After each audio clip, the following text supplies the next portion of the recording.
This very short presentation is about Nazi propaganda with particular reference to Nazi propaganda posters leading up to Hitler's election as Chancellor of Germany in 1933.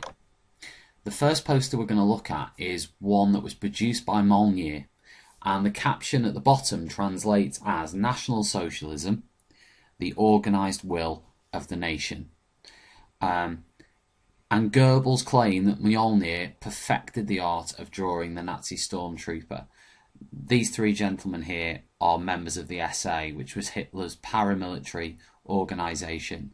Their main job was to protect Hitler, but it was also to intimidate communists. It was to disrupt opposition parties, and it was to show the German public that Hitler had not only a private army but also support amongst young men, ex-soldiers in the population.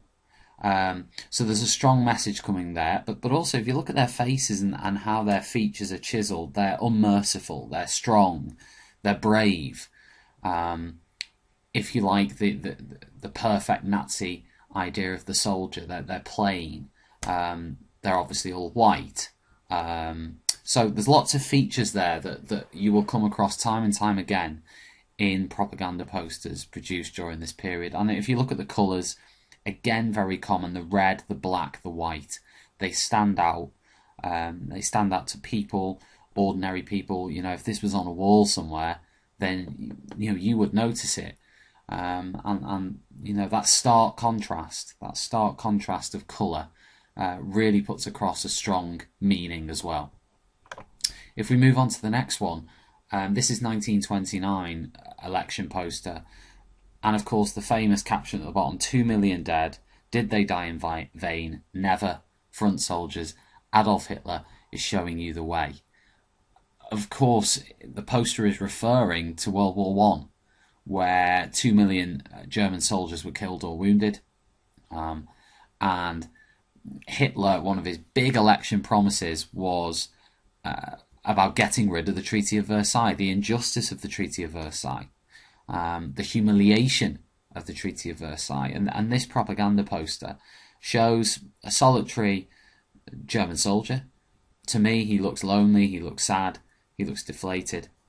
And it's more of a commemoration. It's drawing people to the sacrifice the soldiers made and to the fact that Hitler plans to put that sacrifice right. I use the word right. He plans to scrap the Treaty of Versailles.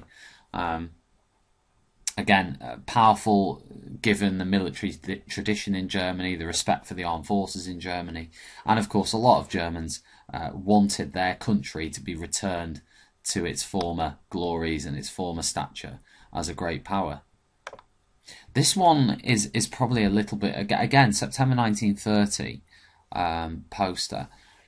Little bit more complex. On the left hand side we have this dagger obviously killing this snake through the head, and what's interesting about this is the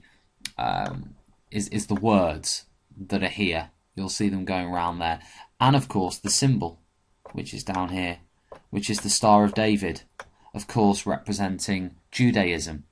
But funnily enough, this snake isn't just representing Judaism.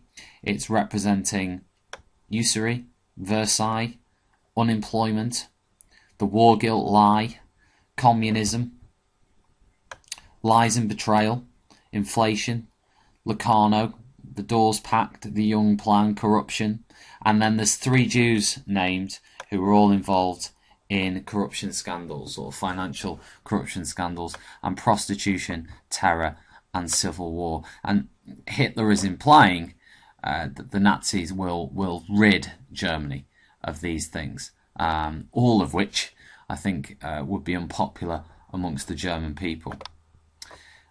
Moving on from there,